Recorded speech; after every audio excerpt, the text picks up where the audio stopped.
All right, guys, welcome back to another edition of Texans Unfiltered. I am your host, John Wade, the Garnet Texan. No, I am James Carlson, aka youngAriGold. You can follow me on Twitter at young_Ari Gold. I am waiting for my friend and co-host, John Wade, the Garnet Texan, but I am not sure where John is. So I'm assuming he'll be here shortly. I'm not sure if there's anybody else that's also there. We go. We got two viewers. And there goes John. All right, John's here. I think we created them at the same time. Oh, okay. Well, welcome to the season of sadness continues. Dude. Spur of the moment, I thought I'd throw it together. I'm not sure if that's an appropriate title or not, but Uh, my feels title was "Can it get any worse? Have we hit rock bottom? Or have we hit rock bottom? Or is this rock bottom?" So, you know, is this rock bottom? Can it get worse? can it get worse? No, no, it can't. It really can't get worse. I mean, what we saw Sunday was just honestly, I think it might be the worst. It might be the worst game in Texans history.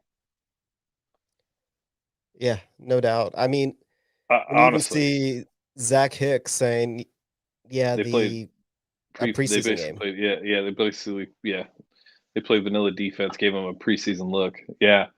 Um I don't I know. mean, Yeah. it's one of those where again,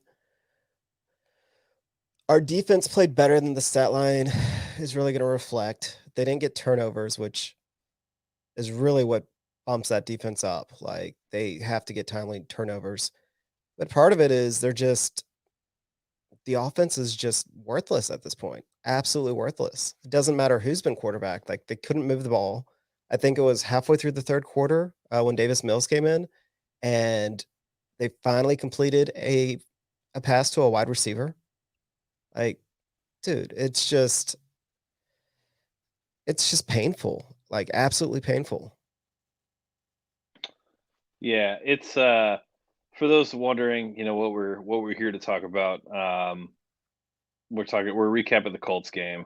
If you were hoping for something else for us to come out of the gate with, I just thought we'd just kind of take the wounded animal and bury him and get it out of the way. So, um, yeah, I mean, honestly, like just from like, let's just kind of talk about it, like Tyrod Taylor for a second, right? Like Tyrod, I I don't know if it's him. I don't know if it's play calling. I don't know if it's the scheme. I don't know if it's the lack of talent on offense. I don't know. I don't know what it could be. And I touched on it last week, but like I don't know what happened between the first 6 quarters of the season to now. I mean, there's just so many.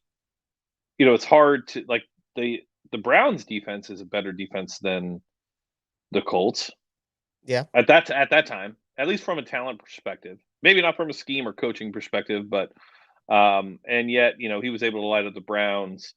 Um, you know, it's just it sucks because we all know what it is. We all know it's full tank mode.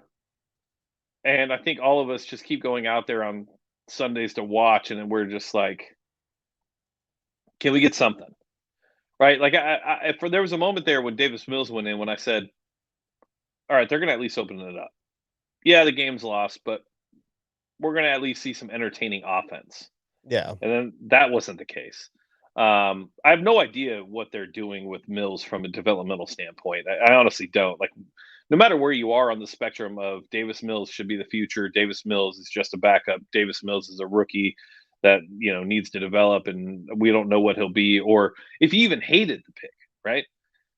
All four of those areas or those types of people, it really doesn't matter because what they're doing with him on offense is just awful. Yeah, I was watching the game with Devin. We were cleaning out my garage, and I moved the TV out to the front yard, and we threw it on and watched it on the Apple TV. And when Davis Mills went in, obviously we watched like the first 2 series, and I was like, Jesus, like this is just play calling is just awful. I said honestly, at this point, the season's lost. I would just go 5 wide every down for the rest of the season, right? I mean, I really would. I would go 5 wide. Maybe I'd sprinkle in a couple other formations, but everything would be a pass, and I would just at least just give the kid a chance to show you what he's got. Yeah. No, Let him like I go out said, there. yeah, like I said, no matter where you're at with Davis Mills, it really doesn't matter. You could be any one of those four that I mentioned. It doesn't matter because what the Texans are doing is awful to this kid. This poor kid whose dream is to play in the NFL has zero chance to succeed with the offense that is currently being orchestrated, or the lack of orchestration, by the offensive coordinator Tim Kelly, who should not be around next year. Honestly, and then like I see like, oh, people like they're like, oh, it's Pep Hamilton time. Look, bro, if Pep Hamilton is on this coaching staff and this is the offense we're getting with him on the offensive coaching staff, I don't want Pep Hamilton anywhere near my team. Yeah, I don't. he's just as Yeah, responsible in my opinion. But I mean, 100%. to actually walk that back a little bit, I think part of it though, I think it's actually coming down from Cully. From if you hear like the post game press conferences and everything, where he really just puts it on the quarterbacks messing up, and he really talks about how they can't turn it over, which makes me think that when they're having their meetings, like it's very similar. I'm sure we're going to talk about Joe Brady, but I'm sure it's like coming down from Cully. It's like, hey, we're going to run the ball no matter what, and he wants them to not turn it over. Like I'm sure that's the directive coming down. And that's how we get this absolute shit offense Yeah. where we run the ball for nothing, absolutely nothing. Like I think for the season we're under 3 yards per carry. We have the worst all-time running offense ever. Now, Tim Kelly, I didn't think he could scheme a running game to begin with. I've said that all off season. I said that through most of last season. Um, but we don't even have any talent out of our running backs. Like we have replacement level players, and we have issues on our offensive line, and yet they still insist on running the ball. They're still trying to get like a 50-50 split between running and passing, which is absolutely worthless at this point because we just make our passing game that much harder because we never get positive yards on the running game. And if we do get positive yards, it's like 2 or 3. So it's just absolutely ridiculous. And then the passing plays that they're calling are short passes. They're trying to do very similar to what the Patriots do with their screen game and protecting Mac Jones, but we don't have the people to. We don't even have the people to do that. Like instead of using tight ends and running backs like they do, we try and do more with our wide receivers. We run more wide receiver screens, except we don't have a tackle that can get out there and actually block on the second level in a wide receiver screen. Like we just it's so incredibly frustrating. Like if you look at the little charts on NFL.com that shows our passes, it's depressing. Like they don't throw the ball down the field ever. Yeah, and honestly, this offense is like it's just broken. Like truly broken in every sense of Yeah. the word. I feel bad for every offensive player on this roster. There's nothing good about this offense. Like it sucks, right? Like in a week where like back to back weeks, Titus is the top offensive, player on the roster. It's like you really can't even highlight that because at the end of the day, what does it really equate to? It equates to nothing. We already knew that Titus could play tackle. We knew that. We knew that already. We've seen it. So it's not a shock, right? So it's not like a revelation that we're going to take out of the season. Um, It's just funny you move him to tackle and all of a sudden he's the best player on our offense. who? Over Titus Howard. Oh yeah, yeah, Um, However, I called that move a while ago. I think that the reason he started off at right tackle. The reason they went out and got Tunsil, it goes back to remember Titus Howard was a right tackle in college, but he played left tackle essentially because he had a left-handed quarterback. So he had to flip sides, and he was already a converted tight end, and also a converted quarterback to tight end to tackle. Like he's an athlete, and he only played on the right side, and then he gets to the NFL, and he couldn't play on the left side. Like I think that's ultimately what happened there in the beginning, and that's why they moved him to guard to get him to see if he could play on the left. And I do actually think that Tunsil's going to be traded. Like I just can't see any way around it. I mean, I've been saying that since last season. Tunsil, once O'Brien was fired, I figured whatever GM came in and would take Tunsil as an asset and turn it around um, for some draft capital, depending on the draft capital. But I mean, I would think you get a first round pick for Tunsil. There's no way in this league that you're going to see a top five, no matter what you think of Tunsil, top five left tackle in this league get traded for anything less than one first. So Yeah. I'm sure Rivers already has his draft tweet laid out for how much we gave up for Tunsil and how much we got back. I'm sure it's sitting in the holster, but yeah, I mean, Which, I defended the Tunsil trade at the time because we needed a left tackle. We absolutely did. And when we had the quarterback situation resolved, or we thought was resolved, um, like you want to protect him. Like I still don't regret defending that trade. I mean, look at teams like the Rams. Like if you build smartly, like you don't need first round picks. If you actually draft the right people in the second and the third round, you don't really need first round picks. So Bill O'Brien just getting absolutely skewered for giving up 2 first rounders. Like it is what it is. Like that's what he felt like he needed to do to get a piece that was very important. Um, so I don't care about that. But at this point, with us not having the right quarterback, um, it's like why? Like by the time that we get a quarterback and develop him to a point where he needs someone like Tunsil, Tunsil's time's done, and Titus Howard is cheaper and I mean just as good from the looks of it. I mean it's 2 games at this point, but like Titus, I mean not just as good, but close enough, especially for what we have and what we will have going forward. Like I don't know, Tunsil is just a luxury that there's absolutely no reason for us to have right now. yeah, I was trying to think of like, Grenard's really been like the biggest takeaway for this season, like the biggest positive. And I was trying to think of myself like, what's really like the most positive thing that we could take away um, from this game. And like Gruger Hill had a really good game. Justin Reed was back. Um, but what could we take away that was great from this game? And yeah, the defense as a whole, right? Sure, like but it's nothing that we didn't know. It wasn't like some sort of revelation to us. Like we knew the defense was better. We've known that. We've known the defense is better. We've seen it. Like the defense has definitely lessened the blow a little bit throughout the season. Um, but yeah, exactly. Like the lead said, Gruger Hill is good like every game. He is 100% good every game, right? So, but what other positives can you take from this game? There's really nothing. If there is, it's all defensive. But like even then, it's not enough to like make you think as we stand right now, there's nothing to truly be excited about for the future. Other than the fact that you have Deshaun Watson over here on the left that could potentially be draft picks, could also potentially be indicted and taken to jail and never play in the NFL again.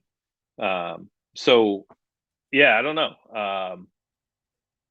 Yeah, It's I mean, disappointing to know that there's nothing. Like, I mean, I look honestly, I was cleaning out the garage, and I would just glance. I had no desire to really watch this team, and I was talking to my buddy Devin, and he was like, the best thing about this Texans team this year is the fact that I don't have to commit a certain amount of time every Sunday to watching them because I already know the outcome. and he's not wrong. No. I mean, we've talked about it at length at this point. It's like the hardest part about this season isn't being bad. It's being bad without the sense of hope. Like, who are you going to watch develop? And yeah, usually that is a quarterback, but sometimes it's a running back. And it's usually always on offense because that's just the way it is. And this year offensively, I it's just there's nothing there that gives you hope to watch. And the hope that we have on defense is guys that are playing like league average. Like Grenard's the only one that's playing really above average. And don't get me wrong, Grugier Hill, like he's an absolute player, but he was a special teams player for most of his career, and there's a reason for that. Now, I'm glad that he's coming out and he's tackling and he's making plays and he looks like a very solid player. But this isn't a guy that has all pro potential. Like this guy is maybe a solid starter for us for the next couple of years, and at least I hope he is. I hope he continues to play at this level. We're talking about Gruger. But yeah, Yeah. but I mean, other than that, like,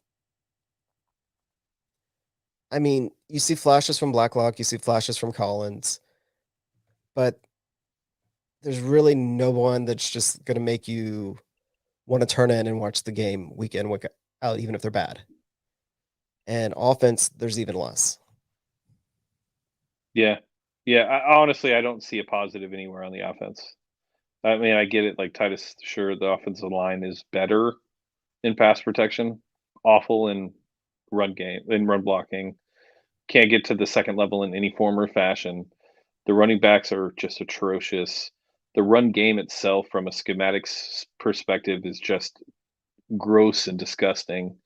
Um, the creativity on offense is really, really, really bad. Um, I wouldn't be surprised if we break a record for most screen passes thrown in an NFL season. Honestly, I don't know Yeah. what the over under is. I don't know the most amount, but I would assume it's got to be pretty high up there. Yeah. I mean, we're going to set a record for having the worst offensive DVOA of all time. I mean, we are both 32nd in passing and rushing. Like, you have to almost try to be that bad. And again, we didn't really expect the Texans to be good at all. We were just hoping for a competitive, watchable, make this season that we knew was going to be miserable not as miserable. And now we've gone 6 quarters at home without scoring any points. Like, it's just one of those like it's like why?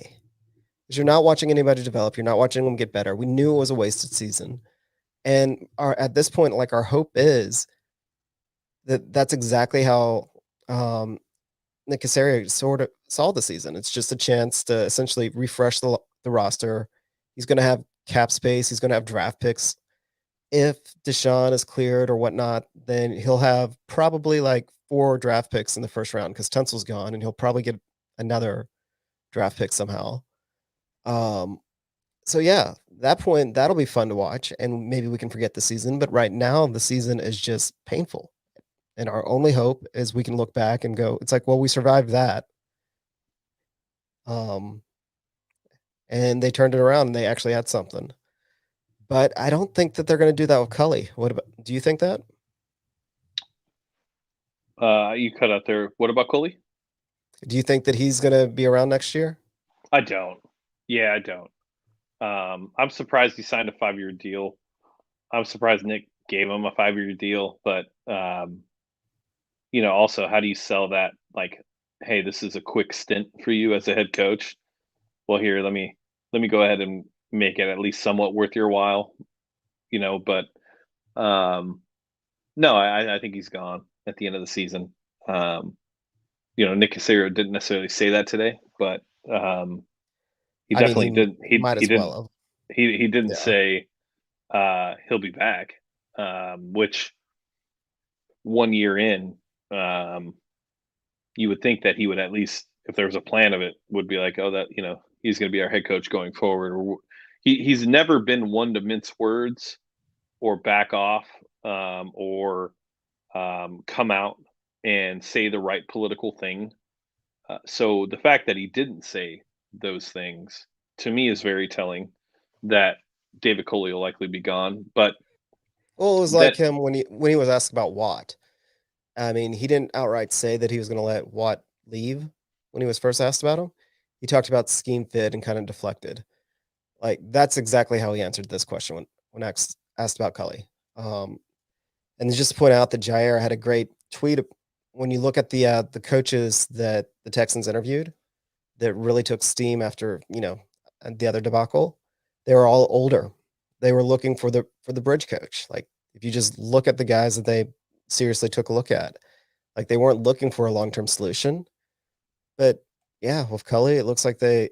I hope it wasn't one of those situations where he was the only one that would say yes, because that's actually what has me scared. It's like, what was the other? Was Cully really the one that they truly thought was going to be the best fit, or was there something even more with some of these older guys that are just like, yeah, I don't even want to bother. and I think when it came to hiring Coley, I think there were moving pieces that I think it was hard to navigate through. So in the sense of, they had the top tier choices, right? They had the they had the Brady's, the Bienemies. Who else? I mean, there was a couple other ones. I mean, they tried to interview Dabble. They brought in Brandon Staley. I'm trying to think. I think there was a couple more outside of the Frasers and the other guy. I forgot his name.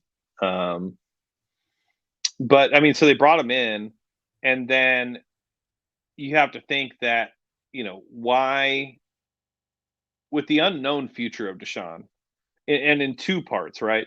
One, as a Texan, which is probably the biggest question, but then two, his future in the NFL, and that being completely unknown too. So, will you be able to grab the draft capital necessary to accelerate this rebuild to where I can actually have an opportunity to kind of make my imprint on this team and have a chance at being successful, right?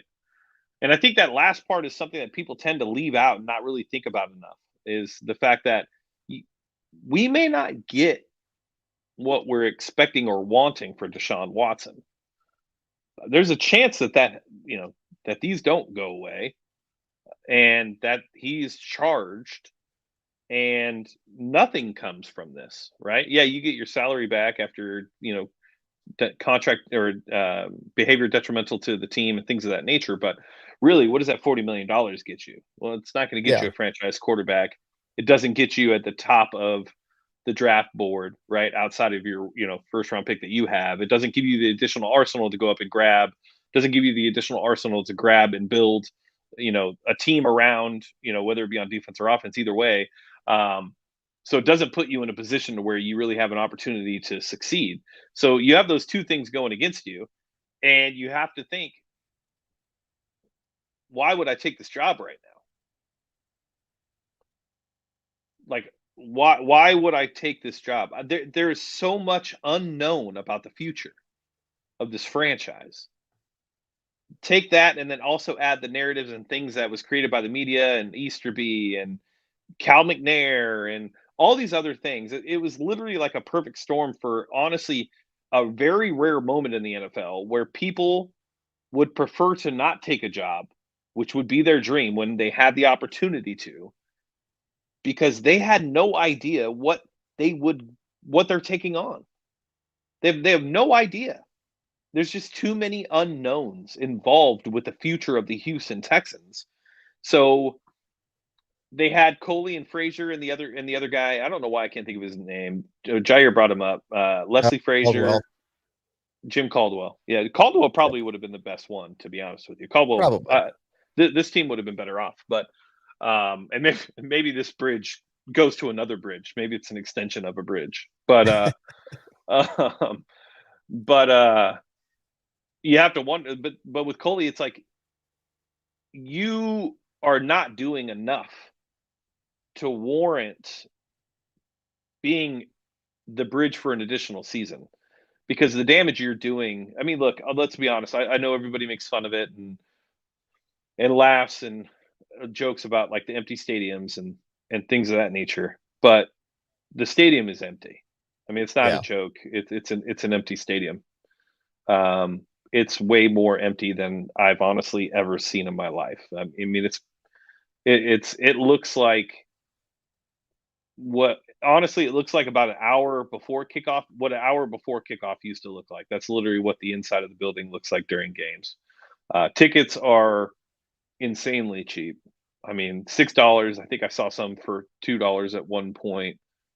Which then you have to think like, why wouldn't you just eat it instead of selling Well, it's selling your like ticket for $2? It's kind of weird to me, but this past weekend, it's like I got lower bowl tickets, so usually go like $400-500 for $20 this past weekend to go see the Colts, and I ended up taking my son there, and I could not believe there was nobody tailgating, parking. It was so easy getting in and out. Like it just didn't feel like an actual game. It felt more like going to not even a preseason game. Like there was more traffic when we've gone there in the past. There was more traffic when we went to the open practices. Like it's yeah, just an absolute joke. I was at open practices. I think that there's a good chance that there might have been more people at open practices. Yeah. That year we went, there definitely was more people than there is in the stadiums on Sundays. 100%. Um, John's here. John, Pat, nice, nice. I Nice. miss. I love John. I think John's a very very smart football mind. I like his writing style too. I think he's very good. Make sure you guys follow him and check him out on Twitter and for Texans Wire. Um, yeah. So at the end of the day, like when we look at the David Culley experience and expectations, there's really not a lot to expect. He should be gone. There's no reason for him not to be fired. Um, and I know, yeah, like I'm pretty sure everybody's probably here just specifically because Joe Brady was fired from the Carolina Panthers. If we go back a year ago, if we go back 6 months ago, I was a big, big, big. I still am a big believer in Joe Brady. Um, oh, John is handsome, 100%. John is a good-looking dude. But He's Joe also going to be a Brady, doctor. yeah, and he's a You doctor. I mean, know. he's the You know. whatever's in his DNA, ladies. You might want to find a way to be able to snuggle up next to John at night. Doctor, good looking, smart writer. I mean, he's got it all. Understands football, so that's always good too. All right, enough about John. Enough about John. Let's move on to my man crush, Joe Brady. I like Brady. Everybody that listens to the show knows he was my pick for head coach. He was, and now that Pat's here, I think Pat will actually be able to. Now that Pat really doesn't give a shit, I think Pat will divulge or at least approve of this message. But Brady was the head choice, the main choice. He was the top tier choice for head coach for the Houston Texans, and all he wanted was a phone call with Deshaun, and he couldn't get it. And you guys can look for the Patrick Storm stamp of approval there in the comments. I'm sure he'll chime in if he didn't leave. But so I definitely think that there's some interest, Litter Beige. I definitely think there's some interest on both sides. I think now with Brady being fired, I think it's honestly like a perfect storm because I don't know if he's going to have another chance at a head coach opportunity outside of anywhere but Houston because he was fired midseason from an OC job. Um, I think that's kind of a hard sell to a second year offensive coordinator, the age of Joe Brady. What is he again? He's under the age of 30, I believe, I think or I thought he was. 32, something like that. Yeah, something He's a 32, young guy. 33. But when you look at what he did in Carolina, I mean, I honestly feel like he was the fall guy for Matt Rule. To be honest with you, I don't really know if there's another way to really explain it other than the fact that that offense was putrid. I'm gonna, oh, excuse me. Tried to mute it in time, but then had too much action there. But lose CMC, still force the run game. Bad offensive line. traded for Sam Darnold. Pretty sure nobody wanted Sam Darnold. Signed Cam Newton. Traded for Teddy Bridgewater the year before. Then had to fold and trade him for a loss after signing him, or not traded for Teddy. Signed him in the offseason as a free agent. And I just don't know what he was supposed to do in Carolina. I really don't. I mean, we talk about like Tim Kelly, but Tim Kelly has. Well, I mean, his first year in Carolina, he had 3 players with over 1,000 yards, and that's with Teddy Bridgewater, who is a limited quarterback. I mean, it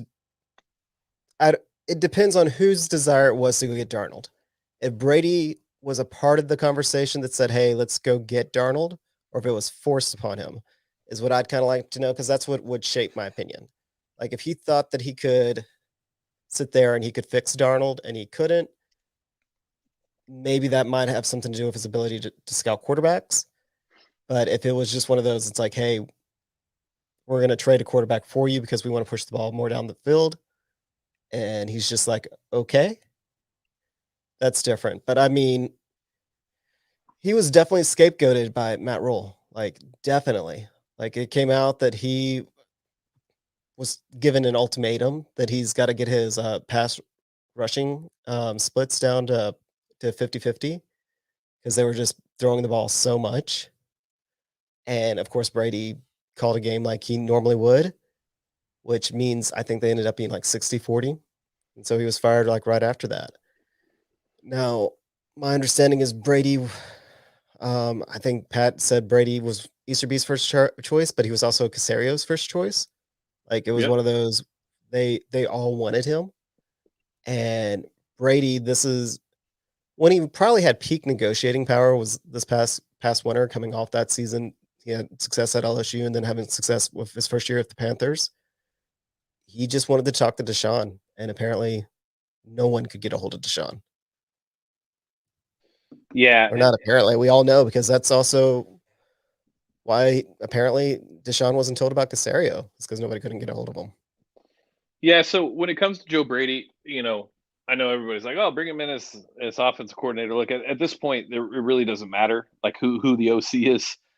We have what I think 5 games. You don't bring in an OC in week 13 or whatever it is. I'm so confused now by the extended week. I honestly have no idea. Um, but you can't bring him in as OC now. It's a lost season. It's over.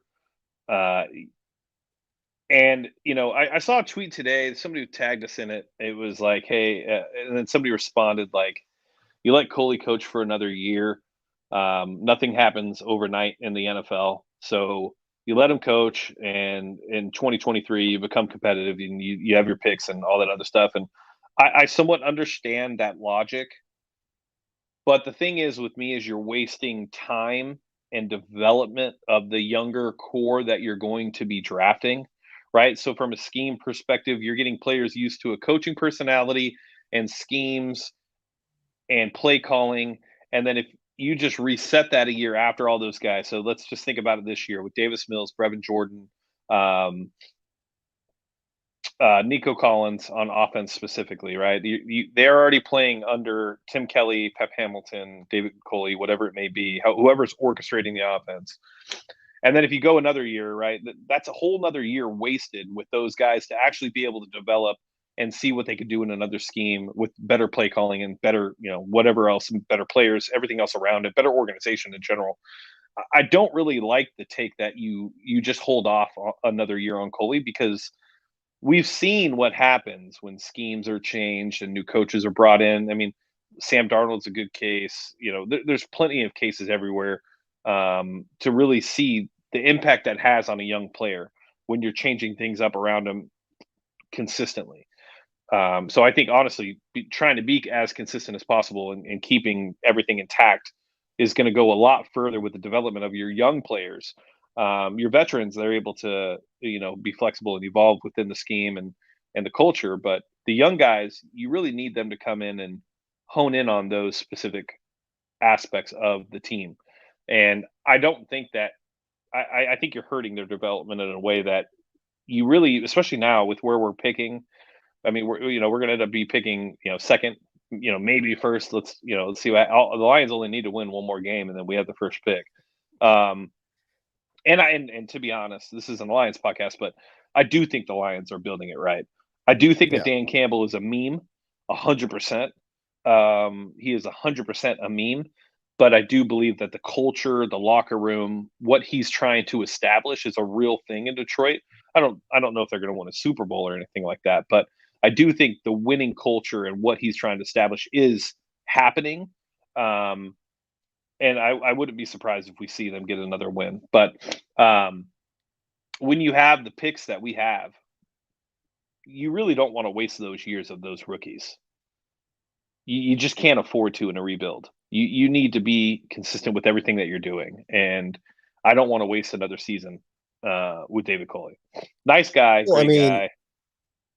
That's one of those things with Caserio where you just can't fall into the sunk cost. It's like teams that actually do rebound quickly are teams that realize they've made mistakes and move on quick. And you nailed it. Culley, do you really want Culley being in charge of developing the team for another year? Like he suspends, granted, this week Zach Cunningham was actually suspended for missing a COVID test, but the week before, like, why is Justin Reed being suspended? Like, I don't know. It's just one of those where I think Culley maybe has too much of like a college coach attitude, and he should realize something. He needs. It's like I respect him not wanting to be an offensive coordinator or a defensive coordinator, but he should have enough sense to somehow go shake some sense into Tim Kelly to at least try something new, because what they're doing right now isn't working, and they haven't really deviated. Yeah, I mean, like that's on the head coach, right? Like if your offense 100%. is doing nothing, like you've got to be the one that says, "Hey, try something else. Give up running the ball." 100%. I honestly, at this point, I'm surprised to see Coley with all the accountability and everything that he's preached so far this season. And I haven't seen anybody say this either, but all this accountability and holding players accountable and punishments and discipline and all these other things, right? But yet there has been zero answers when it comes to Tim Kelly and the play calling. It's, hey, we're going to stand by him. I think the coaching staff's doing a good job. Blah blah blah blah blah blah. Look, it's all lip service. We know they're tanking, but at the end of the day, like if there's going to be accountability on one side, there needs to be accountability on the other. Okay, and if the coaching staff is not doing enough to be able to put out a at least decent product, right? Because even with the talent on offense, there's enough talent on offense to be much better than what they are, or much better than the product that has been on the field for the last 2 weeks, 3 weeks, whatever. There's no reason to think that Tim Kelly should be able to retain his job currently. He should be fired. We should be trying Pep. There's no reason not to. Yeah. And so I would love to see, Sarge or, somebody in the next press conference ask him specifically about that. Hey, you've talked a lot about accountability and changing the culture, and you've done, you've suspended players, you've disciplined players. But when it comes to the coaching staff, you're standing behind your coaching staff this entire time. But this coaching staff, you say you have to coach better, but yet the product on the field is the same week in and week out. So where's the accountability on the coaching staff? And that's exactly how I would phrase that question. And it's not just that it's the same product. They're going out there with the same plays. They're going out there with the same cadence in their plays. Like anybody can almost predict what their play calling is going to be. I mean, it's just it's absolutely ridiculous. Absolutely ridiculous. It is. It really is. So when it comes to Joe Brady, I guess that's kind of what we're going on. I'd love to see him as a head coach. There's lots of guys I'd like to see as a head coach. But at this point, with what we've seen, I can care less who it is as long as it's not Leslie Frazier, the other guy that I keep forgetting. Oh, Jim Caldwell. Any of the retreads, I'd be totally fine with Joe Brady, Clint Kubiak, somebody from the Shanahan tree, whatever it may be, somebody from the LaFleur tree, somebody from the Zach Taylor tree, whatever it is, honestly, the McVay tree, the Reed tree. I I can't go through another season of David Coley being our head coach. I'd go back to Bill O'Brien immediately. Yeah. Honestly, if you Which told me if you told me, hey, next season you can either have David Coley or Bill O'Brien, and those are your only two choices, I would rather have Bill O'Brien yeah, without any hesitation. without hesitation. I know we always try to be optimistic. Like we were wrong at the beginning of the season. We tried to be optimistic because that is our mindset. Like we want to be excited to watch football. Like that is honestly where it comes from. We're not supposed to be 100% accurate because we're not. That's not our responsibility. Our responsibility is to talk about football from angles from local angles and try and get excited about it. Like, but we're not also supposed to sugarcoat it the like the actual Texans PR department. Keep talking, John. I'm But gonna go grab my sweet tea. yeah, and we were definitely wrong. Like at the beginning of the season, we had a little bit of optimism with Cully, and I mean, he's just turned out to be a disaster. Like him making those mistakes during the game just haven't gotten any better. And I don't see any improvement from him as a head coach. We don't see any changes from our offense to try and spark anything. I mean, right now, Lovie Smith was the guy that we were least excited about, and he's done far and away the best job. Now, let's see. Do McDaniels, will he be here next year? I mean, He's why would he better. take the job? He's better. Like, I would, at this point, regardless of what I've said about other coaching candidates in the past, like, that's all out the window. Like, I just want somebody that actually, knows football and confident in some, if we have any sort of confidence in him as a head coach. And right now, I have zero confidence in Cully.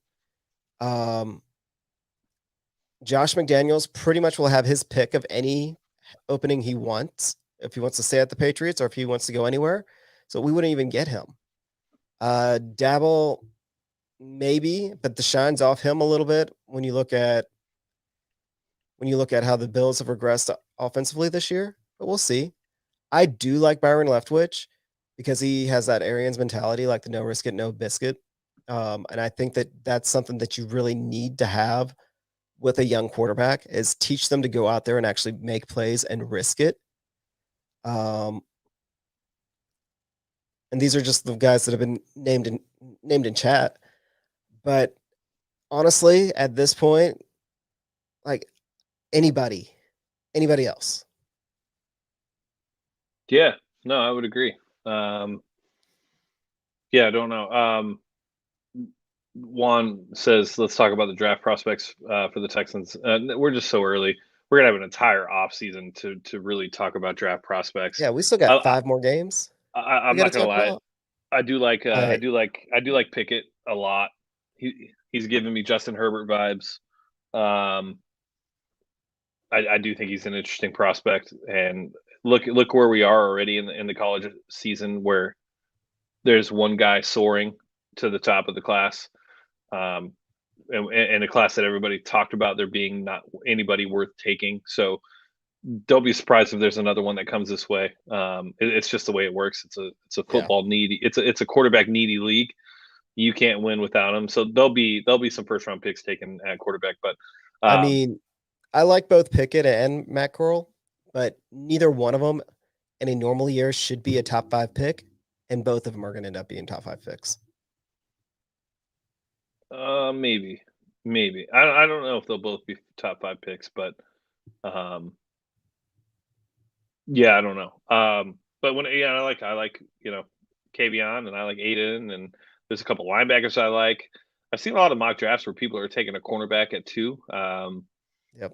There's no cornerback worth taking at 2 in my opinion. I love the second. I love cornerback play. It's probably my favorite to scout.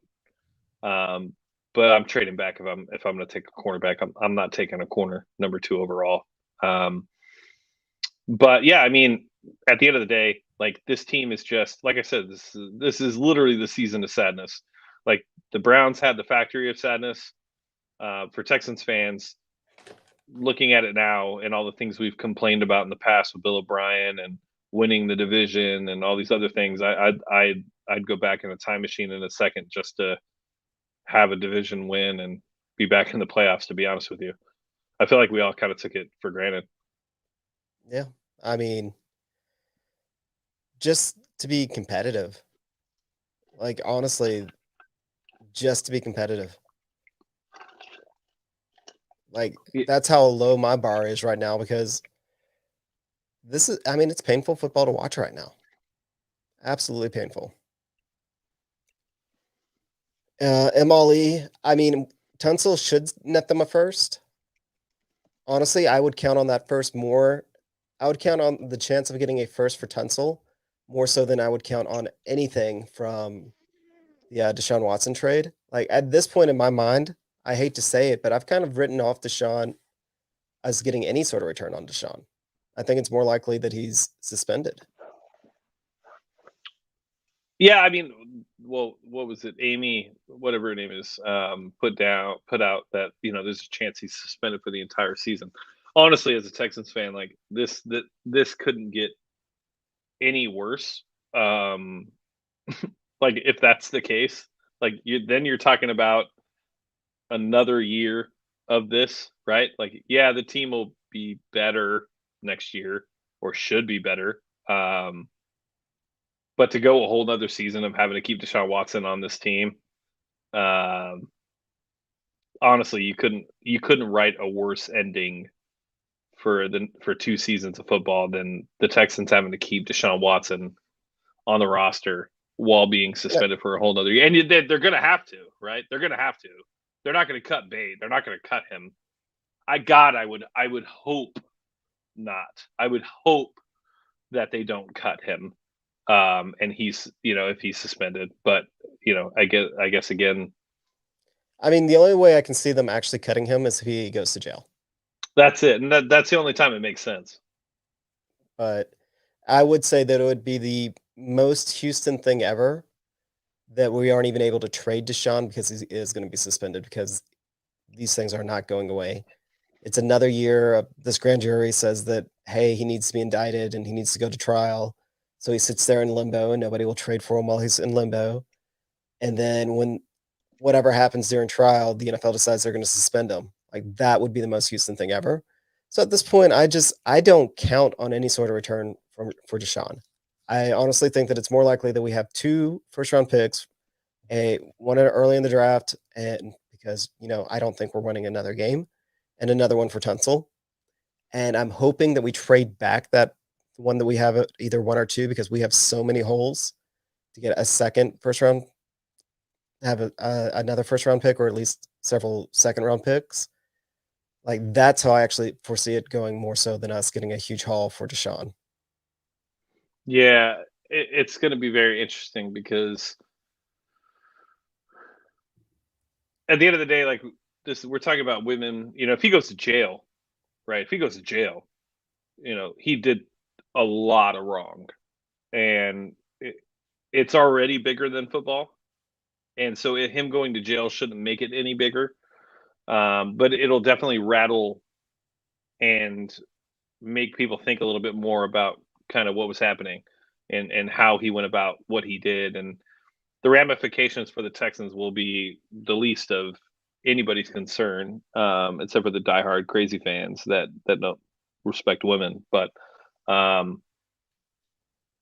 fact that that's a chance is it's sad. Um, if these allegations end up being true, you feel bad for the women who had to go through, you know, a year and a half of just hearing every Sunday whenever they would watch football or scrolling through Twitter, people talking about, him not playing and the scenario and downplaying it and really not giving it the proper attention it deserves. So it's just more trauma for them to have to deal with. Kind of sucks. Kind of sucks. All right. On a brighter note, we are officially 1 week away from Spider-Man. Yeah, I got So my that's cool. tickets. I'm Yep. excited.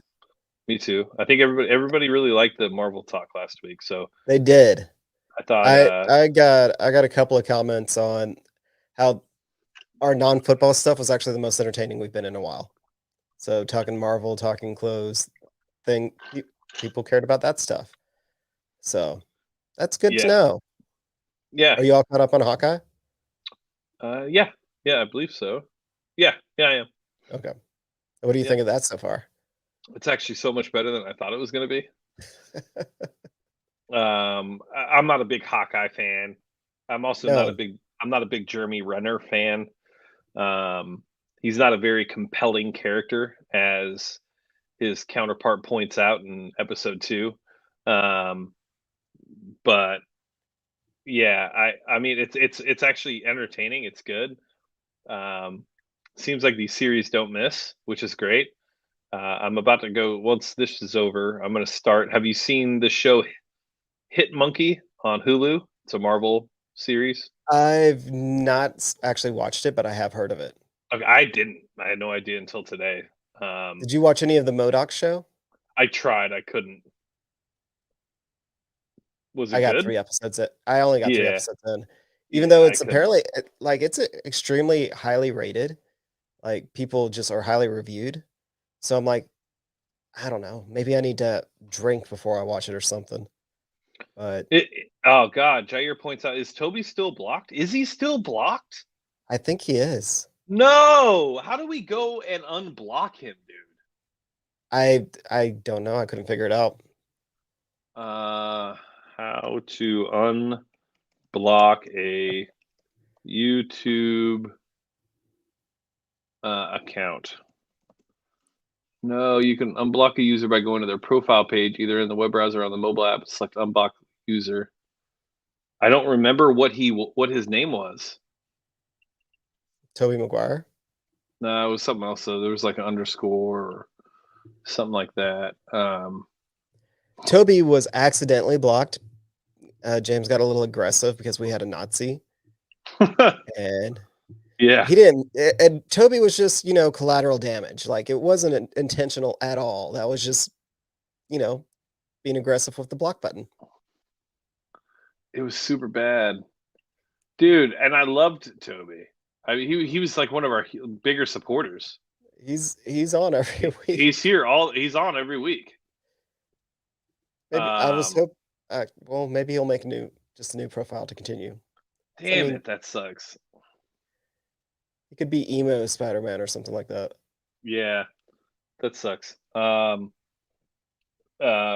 says Deshaun is going to settle his cases, which will make the criminal cases go away. Yeah, unfortunately, civil settlement does not make criminal charges go away, especially in Texas. Okay, so there's that. I will do that, Ryan. Tweet out to Toby to DM you on Twitter to get him unblocked. Yeah, absolutely, I will do that. Don't let me forget. Yeah, I was going to say I don't think the criminal cases go away whether he settles or doesn't settle.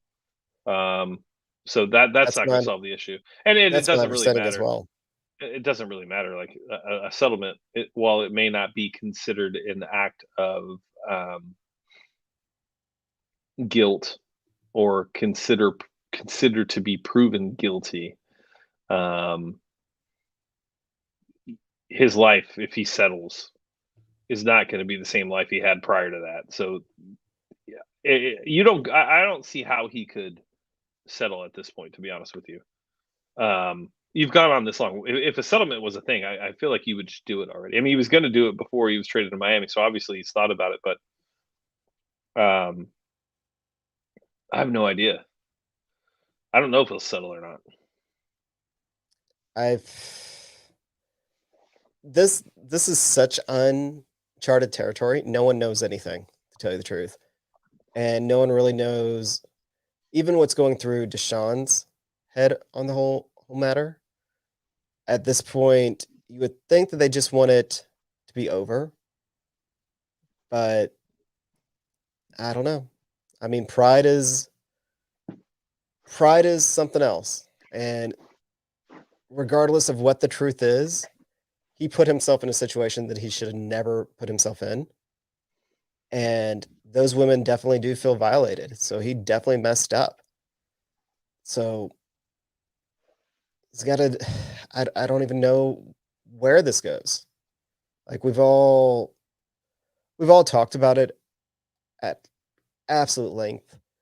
Um, and just I've just had the personally, I've just had the realization that I don't count on getting anything for Deshaun. Like I don't. Like it's almost one of those where let's just take our early draft picks and we're gonna build from there. And anything we get from Deshaun will be a bonus. Anything that we are able to trade him for would be a bonus. Pretty pathetic, and just a shitty situation in general to be a part of is really kind of insane.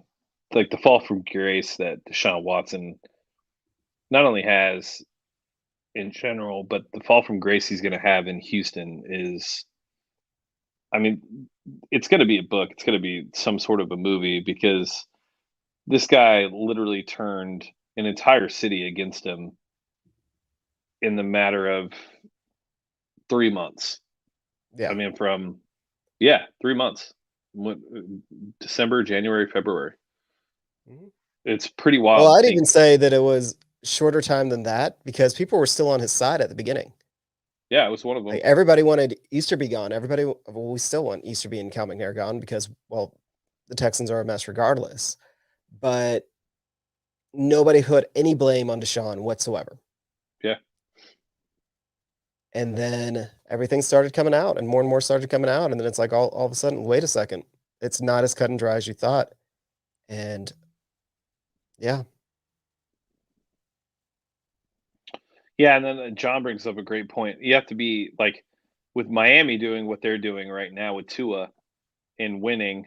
Um, why would they at this point give up what it would take to grab Deshaun Watson? What happens now? Let's say that Miami's out. that means, I mean, that was Deshaun's preferred destination. Well, all of a sudden he can't go there. So hopefully he opens it up to more teams. So there is an absolute bidding war because there's a lot of teams that absolutely could use him. But you still need him to um, revoke his trade clause. You do, but I would think that the fact that the Texans were okay letting him sit an entire year, burning a roster spot and paying him, you would think that'd be a little bit of a wake up call to him. You would think, but who knows? Yeah, I don't know with Miami potentially out, right? I think they're on what, a 5 game winning streak. Yeah. Um, And during Tua, granted, this is to show you how crazy quarterback numbers are. Tua is the second most efficient quarterback over the past 5 weeks, behind guess. Guess who's the most efficient quarterback over the last 5 weeks? you know what? Another thing, another compliment to John, real quick. He does a really good job of playing both sides in the sense, and like I don't mean like he doesn't like he doesn't necessarily play both sides. That's probably bad wording, but he's very good at understanding the Easterby Cal side, but then also the Deshaun's faults and like issues that he's brought on. There's not a lot of people that actually see the whole picture and criticize both. There tends to only be like there's this side, the Easterby Cal, and then there's this side. It's Deshaun's fault. There's not really a lot in the middle when it comes to it. So John, you do a good job of that. I don't know why we've praised you so much this episode, but just show our appreciation for you. Um, yeah, I don't know. I mean, I think when it comes to Deshaun and his trade clause, you have to wonder like, there's no way he's coming back here. That ship has sailed, Yeah. right? Like that's a Yeah, done oh, deal. definitely. He's not coming back. There's no way, right? And yeah, Ultra Tough Scene in chat has it right. The most efficient quarterback over the past 5 months or 5 weeks has been Taylor Henneke, former Texan Taylor Henneke. Um, just to show you just how crazy being the stats are and keeping track with some of those advanced analytics. But I mean, Tua's number two, right behind him, and the Dolphins are winning. So if he's inspired them enough for him to keep him, I think that that's actually a good thing from our perspective because there's a lot more teams out there that would potentially be open to Deshaun going. And I think that the Texans actually this year have, if they're able to trade Deshaun because everything off the field is taken care of, I think that he is more likely to accept whatever trade they're going to do because they've proven that they're going to play hardball with him. Yeah, I guess that's the answer that we need. That's the question we need answered now is the fact that if Miami does move on, which there's a good reason for you to think that they have, especially not only just like Tua, but you also have to take into account like the news that came out the day of the deadline from Stephen Ross, saying that he'd pay the settlement for Deshaun and was trying to push him into settling with these women and all that stuff that came out. You have to think that there is a somewhat of a tinge left on their reputation and what they're trying to do. And I don't know if you could really open up that box again. Yeah. Then you add to the fact that Tua has played well, but then so if he is willing to waive his trade clause, is it to anybody just to be able to actually finally play again? Because you're right, the Texans have shown that they'll play hardball, right? You would think. I mean, John Crumpler says it here in chat, and we talked about it before. Like that was Deshaun's thing. He wanted to be legendary. If he's going to sit out another season, like already that chance, like even if it comes out in like next week that Deshaun's 100% innocent, that all this was just fabricated or whatnot.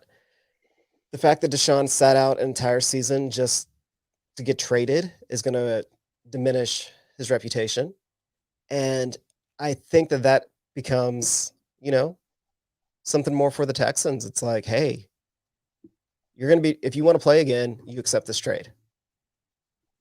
Like the longer you wait, the more damage it's going to do to his ultimate resume at the end of the day. But then you have to wonder, David says, okay, well then if he doesn't, you're going to pay us $40 million next year. And you said you're not going to have him suit up for you again. So who's going to blink first? That'll be interesting, but I think that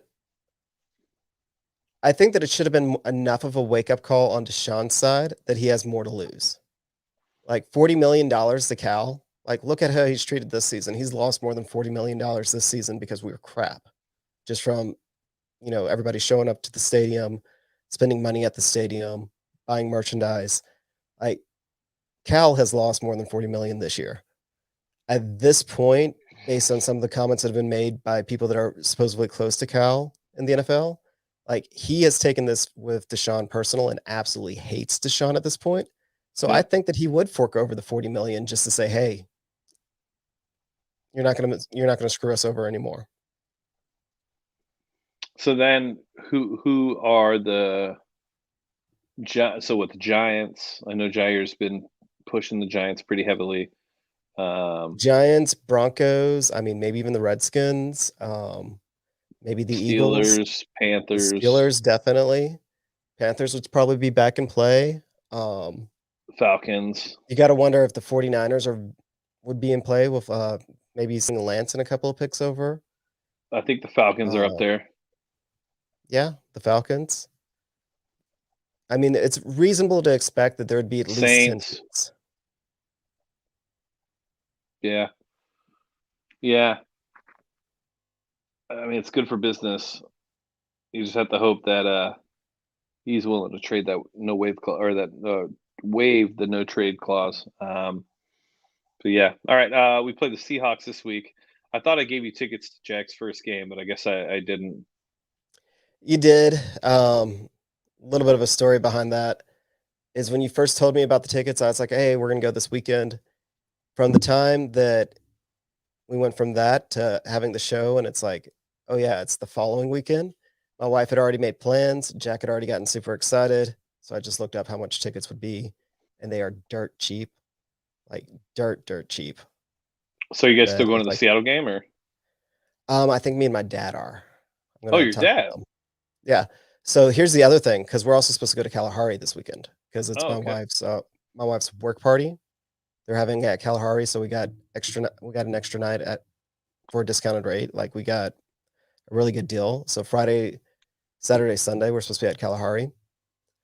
So it's either figuring out if my dad wants to go with me or if he'll watch or if he's okay keeping Jack and Ryder, and me and Robin might go to the game still. So just so you guys understand, I don't know if you guys remember last week when I called John rich, but staying at Kalahari for a weekend is north of about $3,000. So Yeah, we get a really good he's deal because my wife works for Ascension and they're having their Christmas party there. and rich So people always we're give going, excuses for you the money know. that they spend. It's no big deal. Especially when you're I wish I was new to rich. it. When you're new to being rich, it's like then you just kind of come off that way. You know, Um, this is from the man that has a gorgeous custom pool in his backyard. yeah, but I And financed it. how many cars have you gotten there this year? 7, not 9, maybe 11. Actually, Yeah, I don't know. yeah, Yeah, but yeah. Um, anyways, that's cool. Kalahari will be fun. I haven't yeah, been yet. Every time I look, I just think to myself that is way too expensive for me to even consider. I don't mind spending money. Like I'm very frugal when it comes to money, but when it comes to like Kalahari looks cool, but to like go 5 minutes down the road and stay in the hotel and spend. I mean, I think I looked on opening weekend and it was like almost $569 a night for us to go. Like, and I get it. Yeah, you get the tickets to the next day, so you add those all up. But still, it was like $1,200 to be able to go to a water park for 2 days. So I was like, yeah, I spent yeah. $925 on tickets to Disneyland. Like, I don't know, you know, I don't know. I'm gonna have to because No, Parker really wants to go. I definitely get that. I mean, we're not going to Kalahari not the if it's not through my wife's work. Yeah, no, makes sense. Um, Makes sense. She but works for the at the same largest freaking time, hospital in the I state. know probably in the country at this point. Yeah, But maybe. I don't know. when Kaiser's uh pretty when big. when my dental office won those national awards, I twice we got to go to Great Wolf. Um, Yeah, Grey Wolf's cool. It's not as expensive.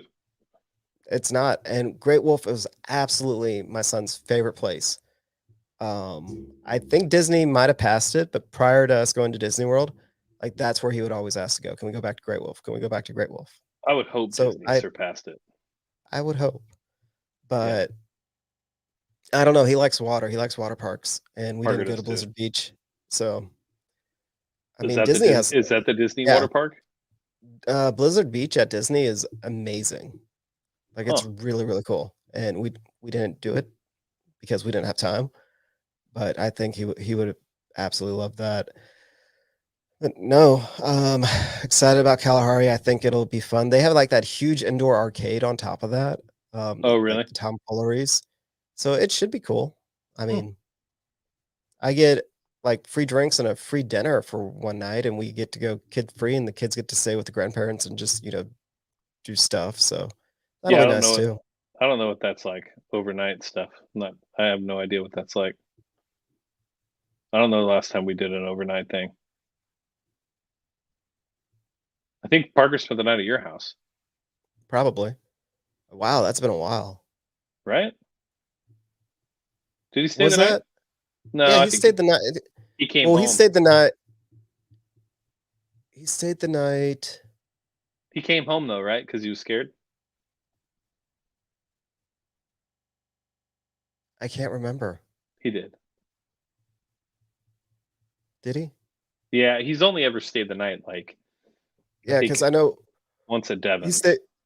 Well, he stayed the night with us in my old house, which was years ago, Yes, yes. He was and I young ended up then. yeah, and I gave him a Spider-Man plush or something, and that Yeah, yeah. I helped think he him. was And like then 5. yeah, and then Robin slept with him. Yep, yep, yep. Yep, and So then yeah, he stayed here at least late. I can't remember if he stayed the night or I'm not. pretty sure I had to come pick him up. Um, he has this thing now where I mean he's 9, he'll be 10 No, he did soon. stay the night. I do remember he stayed the night because the next morning we got McDonald's and we ate McDonald's in my truck because of COVID, Really? and they both Parker and Jack really wanted to go inside to the playground, and I'm like, y'all, we can't. There's COVID. Yeah. So yeah, he did stay the night. I Okay. remember that now. Because was So I was that like, where they? This was when Raya the Last Dragon came out because they came over to watch that. Went yep, to I the remember pool. that. We Yep. went to the pool, and then we went to the pool in the morning, and then we Hmm. went to McDonald's and took him home. Okay, so that was the last time Parker spent the night somewhere. Okay. Um, but yeah, I he has this thing where like now he won't stay the night anywhere because he's worried about us getting into an accident at night, and like he says he has to be with us because he's so scared. So yeah, I don't know. But good for you guys to have a nice weekend out. That'll be nice. That'll be fun. Yeah. Well, I mean, I hope so. Yeah, should be. Like yeah, it's her Christmas party. Apparently, they the instructions they've gotten is this guy has put a lot of effort into making sure that they have a nice Christmas party, so we're all supposed to dress nice. A year after not So, having one makes sense. yeah. Like the women were told to wear little black dresses or something sparkly. Jeez. So, Hmm. it should be pretty cool. Sweet. Well, cool. All right. Well, we got the thumbs down from Martha Lewis, so now I'm scared, and I guess we have to end our conversation. Um, there's hope. You just got to wait until the off season. We're gonna have 3 months to talk about it. There's nothing we can do. I'm not breaking down draft film. Go watch Jordan's channel. He'll do all that for you guys. But it's way too much time. We don't even know what the big board looks like. We don't know about injuries for players. There's so many unknowns at this point. Kavion could get hurt. There's just so many different things that could go into play before that actually happens. And I'm not a big proponent of wasting time. But all right, well, with that being said, I guess that'll be it. And John, anything else? We play the Nope. Seahawks. I'm contemplating if I'm going to go to the game on Sunday too. I don't really want to, but I want to go see my little tailgating group, my little tailgating friends. So I don't know if I'll go to another game this season. So I kind of feel like I have to. What do we have left? We have the Seahawks, the Chargers, the Jags, and then the Well, Jaguars are Titans. away. We But still have to yeah, play but the I'm saying Niners. just Oh, the wait. We games we have left? we play the But Niners. yeah, we play the Niners this year, don't we? Yeah, we do. Do Because we're we? playing the West. Yeah. We got Seattle and the 49ers and the Chargers. We still got to Oh play. yeah. So we have 5 games left. So Yeah. Seahawks, Jags, Chargers, Niners, Titans. So last home games are Seahawks, Chargers, Titans. So yeah, this will probably be the only chance I have to go to a game. Um, so I'll probably be there Sunday. I'll talk to the wife right now. But anything else? We got anything else? That's it. All right, cool. All right. Well, make sure you guys follow us on Twitter and Instagram. You can follow me at young_AriGold. You can follow John at John A Wade 3. Usually it's Yep. there. It's not there now. You can follow us on Instagram at Houston FB Pod. Follow us on Facebook on Houston FB Pod. You can find us on all your favorite podcast platforms. Make sure that you tell your friends about us. And with that being said, I'm youngAriGold signing off for Texans Unfiltered. We'll catch you guys next week.